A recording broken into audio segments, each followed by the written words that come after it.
நம்ம எல்லாரும் ஒண்ணு நினைக்கிறோம். அல்லாஹ் ஒரு அடியானை நேசிச்சிட்டான் அப்படின்னா, அவனுக்கு அள்ளி அள்ளி கொடுப்பான் அப்படின்னு. ஆனா உண்மை என்னன்னா, அல்லாஹ் ஒரு அடியானை நேசிச்சுட்டா, அவங்க கிட்ட இருந்து சில விஷயங்கள நீக்கவும் செய்றான். அந்த விஷயங்கள் உங்க வாழ்க்கையில நடக்குதான்னு பாருங்க. 1. தேவையற்ற நட்பு. அல்லாஹ் உங்கள நேசிச்சா, பாவத்தின் பக்கம் அழைக்கும் நண்பர்களை விட்டு உங்கள பிரிச்சுடுவான். அது உங்களுக்கு மிகப்பெரிய வலியா கூட இருக்கலாம்.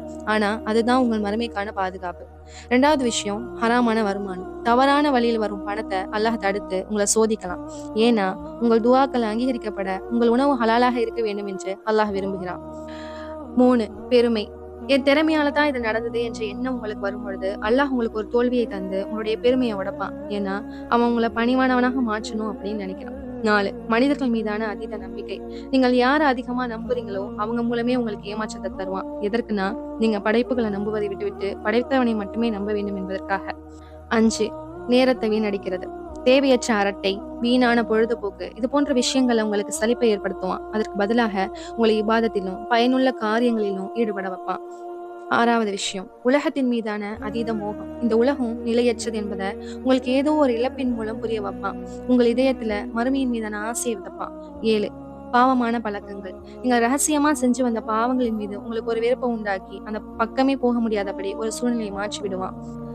நான் சொன்னது வெறும் 7 விஷயங்கள் மட்டும்தான். இன்னும் பல வழிகள்ல அல்லாஹ் நம்மை தூய்மைப்படுத்துறான்.